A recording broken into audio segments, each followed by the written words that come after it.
오늘은 삶과 죽음에 관한 진지한 생각이라는 제목으로 하나님의 말씀 나눌 수 있도록 하겠습니다. 제이 패트릭이라는 분이 이런 말을 했다고 합니다. 고통은 인간을 생각하게 만든다. 또 생각은 인간을 지혜롭게 만든다. 지혜는 인생을 견딜 만한 것으로 만든다. 그런 말을 했대요.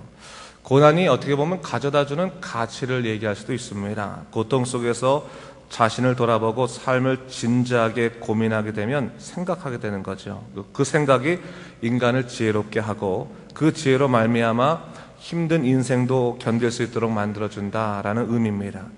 지금 우리가 욥기를 공부하고 있는데요. 이 욥기를 통해서 우리가 인생에 관한 좀 철학적인 질문, 존재론적인 질문들을 좀 우리 많이 하게 됩니다. 삶이란 무엇인가, 또 죽음이란 무엇인가에 대해서 이 욥의 고백을 통해서 우리가 좀 살펴볼 수가 있습니다. 자, 오늘 본문에서 욥은 이제 이 죽음에 관해서 좀 더 진지하게 생각하게 되는 것을 볼 수 있습니다. 본문 1절을 보니까 나의 기운이 새하였고 나의 날이 다하였고 무덤이 나를 위하여 준비되었다. 그렇게 말하고 있습니다. 그는 너무나 삶이 고통스러워서 죽음을 생각하게 되었습니다. 이 고통이 죽음을 통해서 좀 끝이 났으면 좋겠다, 그렇게 생각하는 겁니다. 그렇다고 해서 그가 지금 당장 죽겠다고 말하는 것은 아닙니다.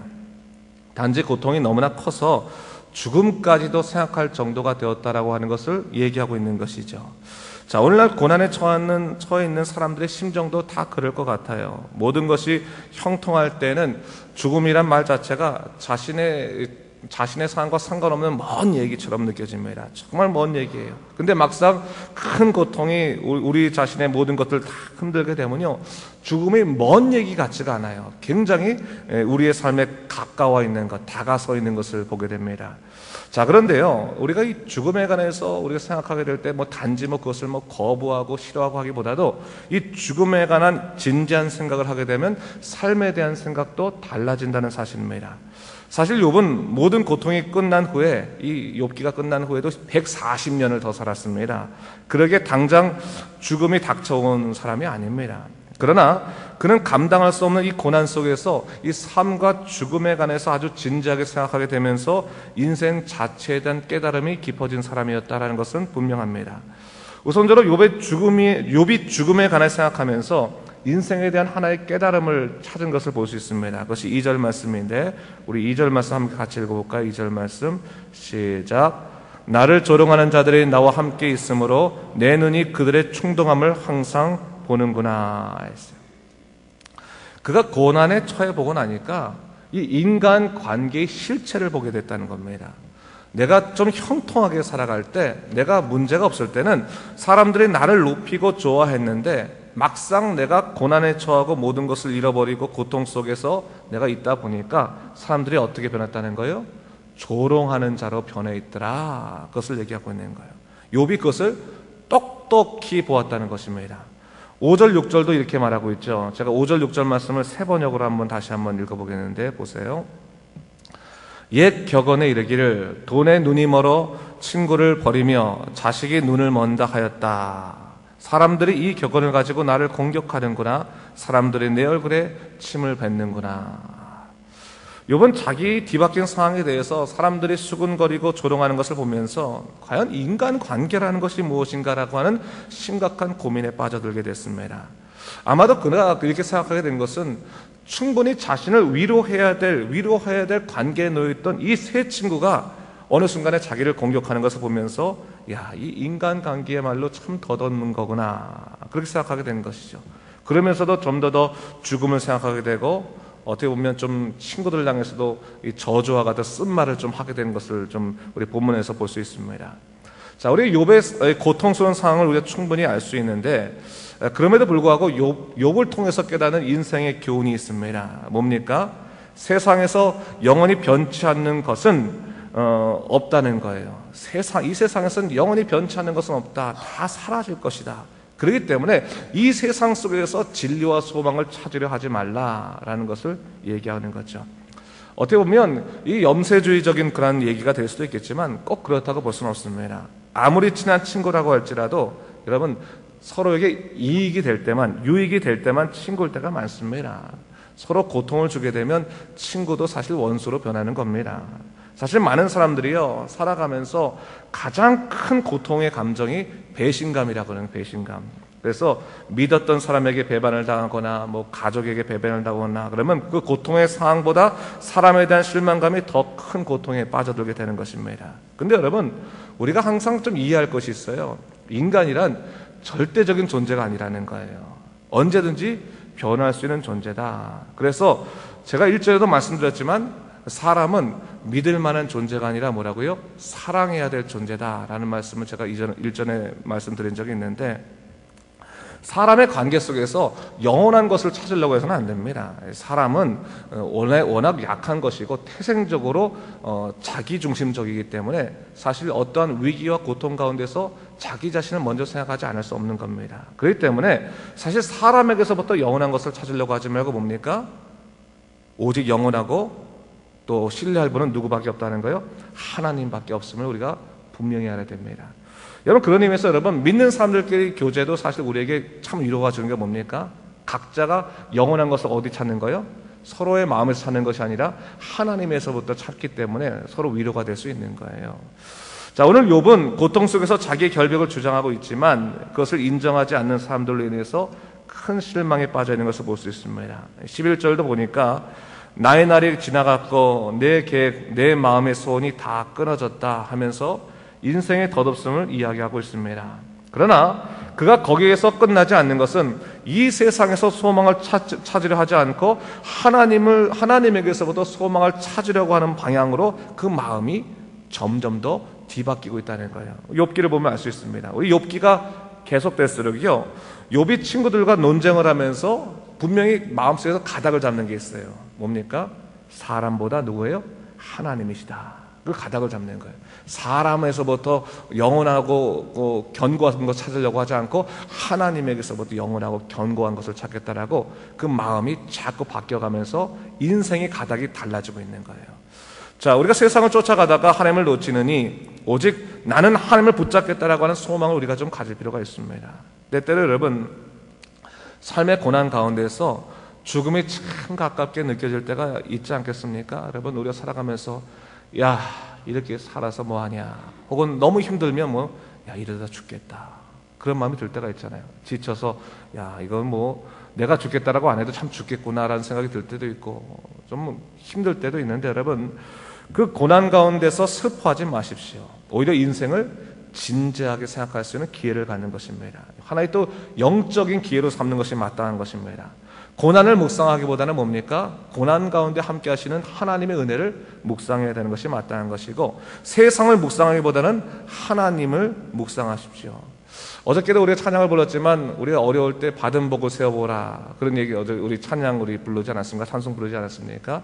우리가 고난을 당하고 힘들 때요, 자기의 고난을 묵상하고 세기 시작하면 거기서부터는 절망밖에 나오지 않습니다.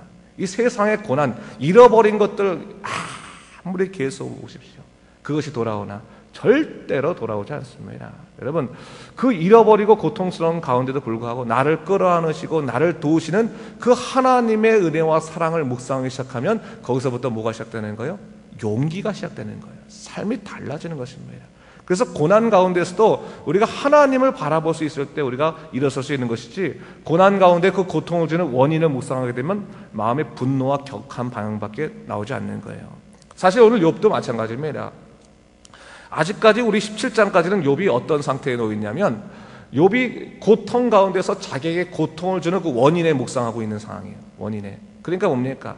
자기가 결백한데 어떻게 자기에게 이런 일이 있을 수 있을까 하면서 하나님에게도 묻고 있지만, 지금 너무 화가 나서 어떤 상황입니까?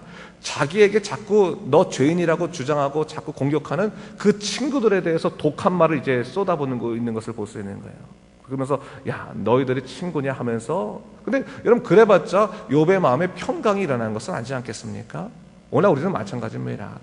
때때로 우리를 공격하는 사람이 있을 수가 있고, 우리를 정말 우리의 마음을 노략질하는 사람이 있을 수 있는데, 그 사람 아무리 생각하고 묵상해봤자 우리에게 남는 것은 실망감과 분노감, 그리고 그거밖에 없지 거기서부터 얻을 수 있는 것이 없습니다.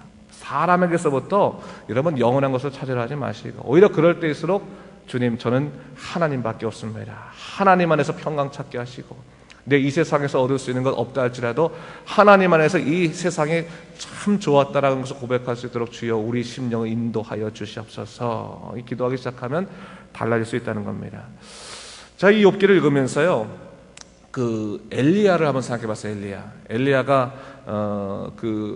이제 바알 선지자들과 싸워서 어떻게 합니까? 이기지 않았습니까? 근데 막상 그 이세벨이 이제 그가 공격하겠다 그러니까 그것이 두려워서 광야로 도망치게 됐습니다. 그래서 광야로 도망치다가 그가 죽기를 청하면서 로덴 나무 아래에 쓰러졌습니다. 거기까지가 어떻게 보면 고난 당하는 하나님의 사람들의 모습일 수 있습니다. 근데 가만히 보니까 뭡니까? 그 로덴 나무 가운데 하나님의 천사가 임하셔서 그를 위로하시고 도우시고 그를 먹이시면서 호렙산으로 보내시지 않습니까? 여러분, 우리가 지쳐 쓰러져 있는 그 자리가 우리한테 실패의 자리처럼 보이지만 그 자리가 로뎀 나무의 자리라는 것을 항상 잊지 말아야 되는 거예요. 하나님의 은혜가 임하는 자리다. 나를 감싸시고 나의 심령을 붙드시는 그 하나님의 전능하신 그 위로가 있는 자리라는 것을 기억하게 되면 거기서부터 용기를 얻게 되면 또다시 걸어갈 수 있는 것입니다. 엘리야가 그 다음에 걸어간 것이 뭡니까? 세상의 자리가 아니지 않습니까? 호렙산으로 걸어갔어요. 호렙산으로 그가 가서 그곳에서 뭘 발견했습니까? 사명을 발견했다고.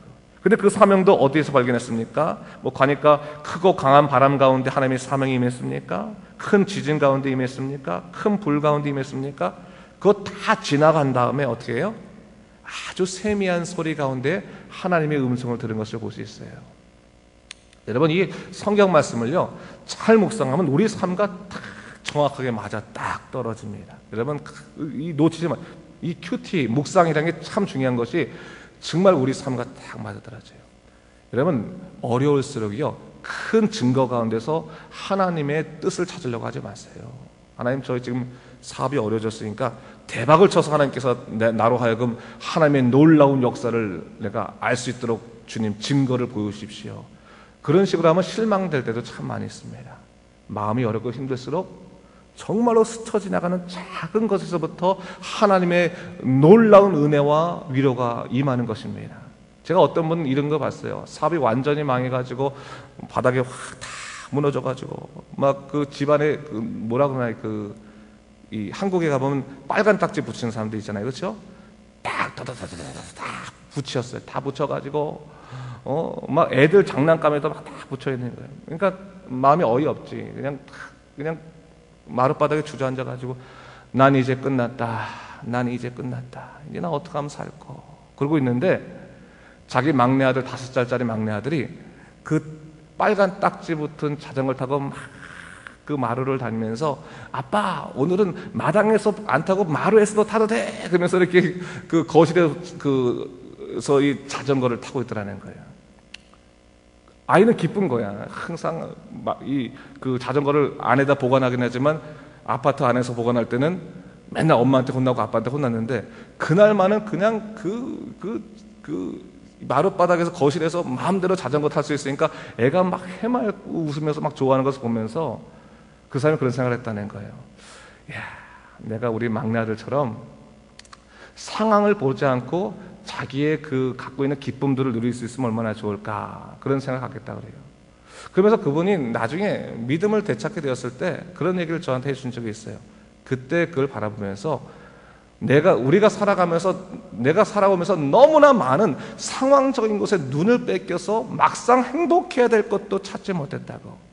정말 작은 행복이 참 중요한 것을 알았다. 우리 아들의 그때 해맑은 웃음을 보면서 하나님께서 나를 기쁘게 하실 줄을 내가 그때 믿게 됐다라는 얘기를 했을 때, 여러분, 행복의 메시지는 전혀 예측치 못한 곳에서 올 수 있는 것입니다. 여러분, 마음이 때로는 힘들고 어려울 때 있을지라도 지극히 평범하고 또 지극히 어떻게 보면 사사로운 것에서부터 하나님이 주신 놀라운 은혜를 찾으시기 바랍니다. 거기서부터 여러분 크나큰 그 인생의 변화가 일어날 거예요. 자, 오늘 욥기 우리가 공부하면서 삶에 대한 고민, 죽음에 대한 고민을 뛰어넘어서 인생을 깊이 생각하게 하시는 하나님의 은혜를 그가 이제 점점 누리고 있는 것을 볼 수 있습니다. 여러분, 다시 한번 욥기를 보면서 하나님의 기이하신 역사를 한번 돌아보십시오. 여러분들의 삶에 놓으신 그 세미한 음성을 찾으셔서 오늘도 여러분 잃어버린 것 묵상하지 마시고 하나님이 여러분 통해서 이루실 그 놀라운 비전을 묵상하고 기대하면서 다시 한번 인생을 열심히 살아가시는, 또한 항상 행복하시는 여러분 되시길 주님의 이름으로 축원합니다. 기도하겠습니다. 주님 감사합니다. 우리 살아가면서 때때로 우리는 하나님이 주신 많은 행복한 것들에 대해서 묵상하지 못하고 잃어버린 것들이나 또한 배신당한 것들이나 또한 여러 가지 속상한 것들만 묵상하느라 우리에게 주신 그 행복한 시간을 다 낭비하고 있음을 우리가 보게 됩니다. 인생을 낭비하지 않게 하여 주시옵소서. 오늘 하루가 이 귀한 예배의 날인데 이 귀한 날을 낭비하지 아니하고 주님 주신 기쁨으로 살아갈 수 있도록 인도하여 주시옵소서. 감사드리며 예수님 이름으로 기도드립니다. 아멘.